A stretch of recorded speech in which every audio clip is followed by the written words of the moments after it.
हरि ओम तत्सत्। श्रीमते रामचंद्राय नमः। ओम नमः परमहंसास्वादित चरण कमल चिन्मकरंदाय भक्तजनमानस निवासाय श्री रामचंद्राय वागीशायस्य वदने श्रीलक्ष्मीर्यस्य च वक्षसि यस्यास्ते हृदये संवित्तं नृसिंहमहं भजे। विश्वसर्ग विसर्गादिनवलक्षणलक्षितं श्रीकृष्णाख्यं परं धाम जगद्धाम नमामि तत्। वाञ्छाकल्पतरुभ्यश्च कृपासिन्धुभ्य एव च पतितानां पावनेभ्यो वैष्णवेभ्यो नमो नमः। निखिल हे प्रत्यनीक अखिल कोटि ब्रह्मांड नायक परात्पर परब्रह्म परमेश्वर निखिल जगदाधार भक्तवांछा कल्पतरु भक्तवत्सल शरणागत वत्सल दीनबंधु दया सिंधु कृपा सिंधु नंदन नंदन श्याम सुंदर की आयु की अनुकंपा कृपा करुणा से हम सभी लोग जीवन का सर्वोत्कृष्ट फल सत्संग लाभ प्राप्त कर रहे हैं। हमारे सनातन धर्म में अनेक प्रकार के कर्मों का विधान किया गया है। उसका मूल कारण क्या है? उसका मूल कारण यह है कि हमारे पापों की, हमारे दोषों की बराबर विचिकित्सा होती रहे। ऐसा विचार करके ऋषियों ने, महर्षियों ने अनेक प्रकार के कर्मों का हमारे शास्त्रों में विधान किया है। बलि वैष्णदेव, तर्पण इत्यादि इत्यादि। उन्हीं कर्मों में से एक कर्म है संध्या। सबसे मुख्य कर्म है संध्या।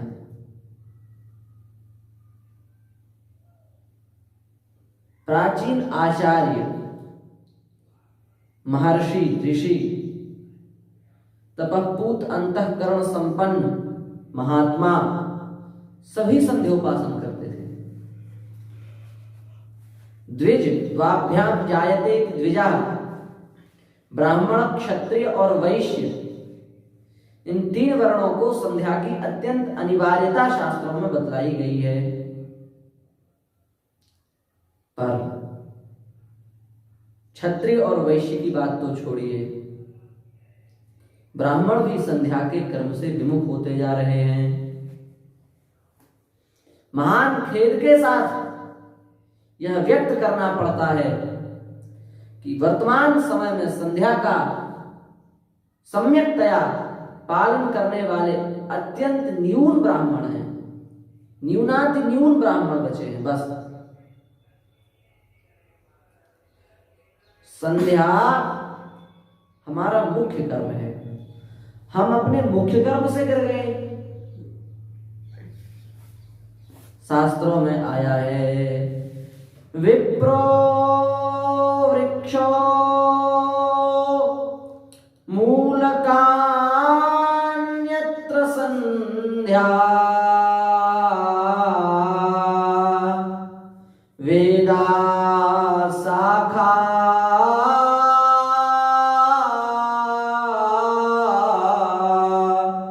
धर्म कर्माणि पत्रम तस्मान्मूलम्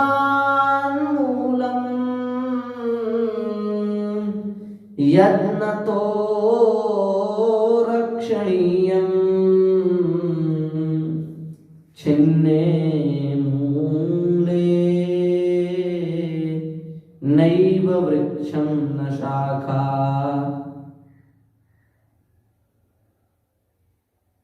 कितना प्यारा श्लोक है देवी भागवत का। हम सबको यह श्लोक ठीक तरीके से समझना चाहिए। एक बार और इस श्लोक की पदे पदे एक एक पद की व्याख्या सुने। विप्रः वृक्षः मूलकान्यत्र संध्या। यह जो विप्र रूपी वृक्ष है, इस विप्र रूपी वृक्ष की जड़ क्या है? विप्र रूपी वृक्ष की जड़ है संध्या। विप्र रूपी वृक्ष का मूल है संध्या। विप्रो वृक्षा मूलकान्यत्र संध्या संध्या।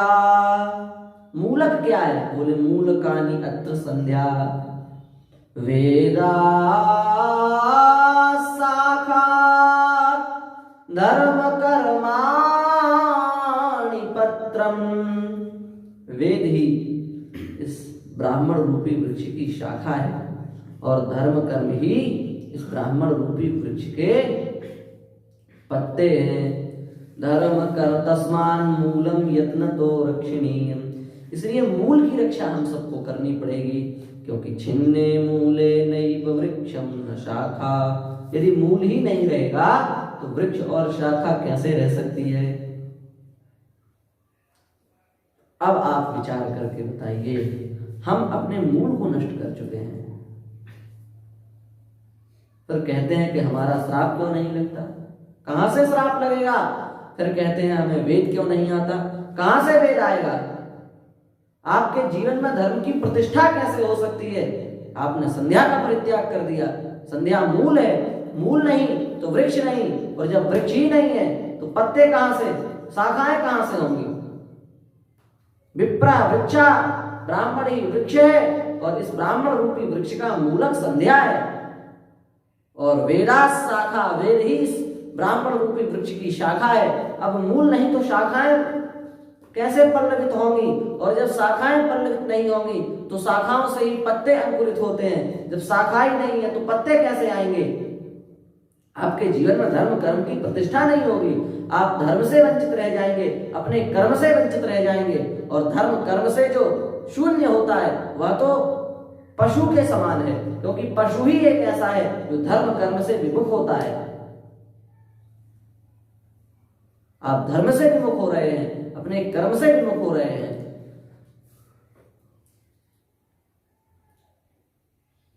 स्वे स्वे कर्मण्य निवृत्त सिद्धिं लभते नरः।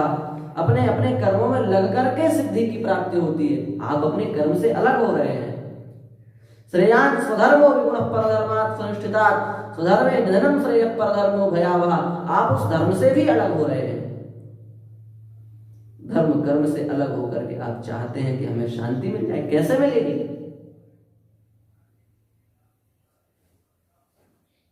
प्राचीन काल में समस्त राजा संध्या करते थे, समस्त ब्राह्मण संध्या करते थे, वर्णत्रय संध्या करते थे, पर वर्तमान युग में संध्या करने वालों की संख्या ना के बराबर है। ऐसे काम नहीं चलेगा। हमारा मूल हमने नष्ट कर दिया, और मूल नष्ट करने के बाद में यदि हम सुख चाहें तो नहीं मिल सकता। अवश्य संध्या हमारे द्वारा करना चाहिए, हमारे संध्या का अवश्य आचरण करना चाहिए। इसलिए अन्य भी शास्त्रों में वचन आए हैं, संध्या येन न विज्ञाता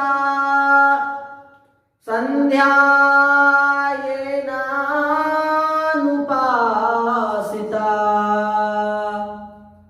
संध्या येन न विज्ञाता संध्या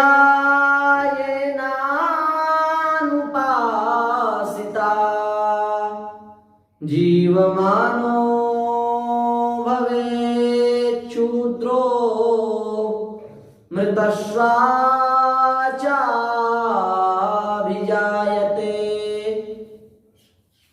संध्या ये न विज्ञाता, ये न संध्या न विज्ञाता। जिस मनुष्य ने संध्या का ज्ञान प्राप्त नहीं किया, जिसको संध्या का ज्ञान प्राप्त नहीं है, संध्या ये नानुपासिता, जिसने अपने जीवन में संध्या की उपासना नहीं की। बोले क्या? जीवमानो भवेत् शूद्रो, वह जीवित ही शूद्र के समान है। शूद्र माने वर्ण की निंदा नहीं है, अपितु शूद्र शब्द का अर्थ है शुचाद्राति। जो शोक से द्रवित हो जाए उसे शूद्र कहा गया है। शुचाद्राति शूद्रा, जो शोक से पीड़ित हो उसे शूद्र कहते हैं। ऐसा व्यक्ति जीवन भर शोक से पीड़ित रहता है। जीवमानो अभिक्षुद्रा, वह शोक से पीड़ित रहता है। जीवमाना यहाँ पर वर्तमान काल की क्रिया से शानच प्रत्यय किया गया है, जो वर्तमान काल की क्रिया का बोधक है। इसका तात्पर्य यह है कि प्रत्येक क्षण उसका जीवन का प्रत्येक क्षण शूद्र के कष्ट के समान बीतेगा। और मृत श्वाचा विजायते, वह मरने के बाद में श्वा बन जाएगा। श्वा क्या? बोले कुत्ता। वह मरने के बाद में कुत्ते की योनि को प्राप्त होता है। अब हम अपने हाथों से अपने कुत्ते बने, अपने को कुत्ता क्यों बनाए? बड़ा खेद है अपने को ब्राह्मण कहने वाले, ब्राह्मणत्व का अभिमान करने वाले ब्राह्मण वर्ण ही संध्या से विमुख होते जा रहे हैं। अपमान की भावना से नहीं कहा जा रहा है, पर भगवान ने ब्राह्मण की कितनी प्रशंसा की है। भगवान ने श्रीमद् भागवत में क्या कहा है? भगवान के वाक्य सुनिए। भगवान कह रहे हैं, यस्यामृतामलयशा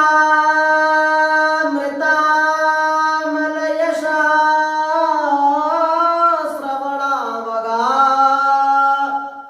सद्या पुनाति जगदास्वपचाद्विकुंठा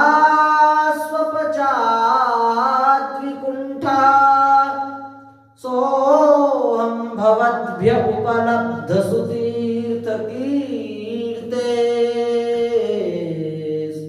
छिन्द्यां स्वबाहुमपि वः प्रतिकूल वृत्तिम। हमें भगवान के इस वाक्य को समझना पड़ेगा।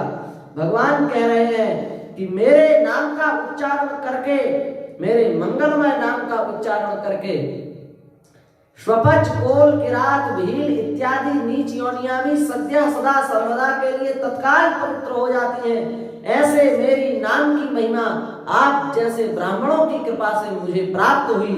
यदि आप जैसे ब्राह्मणों का कोई अपमान कर दे तो मैं अपनी भुजा को काट दूंगा। मनुष्यों की तो कौन कहे, देवताओं की कौन कहे, ब्रह्मा जी की कौन कहे, लक्ष्मी जी की कौन कहे, मैं मेरी भुजा स्वयं यदि उसका अपमान कर दे तो मैं अपनी भुजा को अलग कर दूंगा। ये भगवान ब्राह्मणों की महिमा बता रहे हैं। मन क्रम वचन कपट तजी, जो सुरभू सुर सेव, जो नरभू सुर सेव, मोहि समेत विरंचि शिव बसता के सब देव। मन क्रम वचन कपट तजी, जो करहु सुर सेव, मोहि समेत विरिंचि शिव बसता के सब देव। ये ब्राह्मणों की महिमा कही भगवान ने। और यदि वे ब्राह्मण अपने कर्तव्य से विमुख हो जाएं तो भगवान को कितना कष्ट होगा। ऐसा विचार करके स्वधर्ममपि चावेक्ष्य, अपने धर्म का विचार करके हमें निश्चित रूप से संध्या का आचरण करना चाहिए, संध्या करनी चाहिए, क्योंकि हमारी मूल में संध्या है। यदि हम संध्या के आचरण से विमुख हो जाएंगे तो हमारी पवित्रता नष्ट हो जाएगी। अनर्ह सर्व कर्मसु लिखा है, वह सभी कार्यों में अनर्ह हो जाता है। वह कितना भी कोई भी कार्य कर ले, धर्म कार्य कर ले, पितृ कार्य कर ले, देव कार्य कर ले, उसको किसी भी कार्य का कोई भी पुण्य प्राप्त नहीं होता। इसलिए संध्या का आचरण हम सबको अवश्य करना चाहिए। और स्वकाले सेविता संध्या, अपने काल में की जाने वाली जो संध्या है वह अत्यंत फल प्रदान करने वाली है, वह बहुत फल देती है। पर अकाले सेविता संध्या, संध्या वंध्या वधूरिव, पर जो अकाल में की जाने वाली संध्या है वह संध्या तो वंध्या स्त्री के समान है। इसलिए स्वकाल में निश्चित प्रकार से हमें संध्या का आचरण करना चाहिए, हमें अपने धर्म का आचरण करना चाहिए, हमें अपने मूल को सुरक्षित रखना चाहिए। यदि हम अपने मूल को सुरक्षित रखेंगे तो हमारा वृक्ष सुरक्षित रहेगा, और जब हमारा वृक्ष सुरक्षित रहेगा तब फिर उसके पत्ते, शाखाएं, डाल आदि सब सुरक्षित होंगे और सबकी सुरक्षा में ही हमारा कल्याण है, सबकी सुरक्षा से ही हमारा कल्याण होगा। इसलिए नियम बनाएं, संकल्प लें और निश्चित रूप से त्रिकाल संध्योपासन प्रारंभ कर दें। इसी भावना के साथ आज की वाणी को हम विराम देते हैं। श्री वृंदावन बिहारी लाल की जय, राधा रानी की जय, श्री यमुना महारानी की जय, सब संतन की जय, सब भक्तन की जय।